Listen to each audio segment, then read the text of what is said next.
بسم اللہ الرحمن الرحیم قل هو اللہ احد۔ الحمدللہ آج سورۃ الاخلاص کا سبق پڑھ رہے ہیں۔ یہ بالاتفاق مکی سورہ ہے۔ اس کے متعدد نام ہیں جن کی تفصیل تفسیرات میں دیکھی جا سکتی ہے، لیکن سب سے مشہور نام اخلاص یعنی سورۃ الاخلاص ہے، الاخلاص۔ تو شروع کرتے ہیں اللہ کے نام سے جو نہایت مہربان ہمیشہ رحم فرمانے والا ہے۔ قل، قاف پر ہے اور لام باریک ہے۔ قل سے شروع ہونے والی صورتوں کی تعداد 5 ہے اور قل سے شروع ہونے والی آیات کی تعداد 173 ہے، جبکہ یہ لفظ پورے قرآن کریم میں 332 مرتبہ آیا ہے اور اکثر لوگ اس کو غلط پڑھتے ہیں۔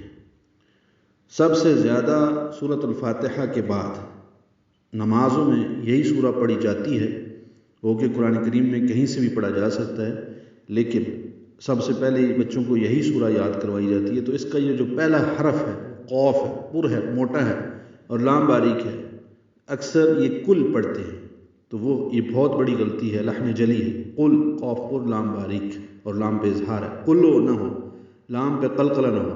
ہو اللہ میں ہا اقصی حلق سے ادا کریں گے، واو کو لام اسم جلالہ سے ملائیں گے، لام اسم جلالہ کو پر پڑھیں گے، 2 حرکات لمبا کریں گے۔ ہو اللہ، ہا کو جلدی پڑھنا ہے۔ احد، ہا اقصی حلق سے ادا ہوگا، حمزہ اقصی حلق سے ادا ہوگا، ہا وسط حلق سے ادا ہوگا، دال ساکن پہ قلقلہ ہوگا وقفاً۔ احد، قل هو اللہ احد۔ اور میرا مشورہ یہی ہے کہ یہاں پہ ضرور وقف کیا جائے، اگر ملانا ہو تو قواعد پتہ ہوں تو ملائیں۔ قاعدہ یہ ہے کہ تنوین کے بعد لفظ اللہ کا حمزہ عارضی ہے تو نون اتنی آئے گا، لگے گا، یعنی دال کے اوپر ایک پیش پڑیں گے اور نون کے نیچے زہر پڑھ کے اس کو لام اسم جلالہ میں سے ملا دیں گے تو یہ احدن اللہ ہو جائے گا، یعنی احدن نہیں پڑھ سکتے آپ، قل هو اللہ احدن اللہ الصمد ہوگا، یہ ملانے کی صورت بنتی ہے۔ وقفاً قل هو اللہ احد ہی ہے۔ آپ کہیے وہ اللہ ایک ہے۔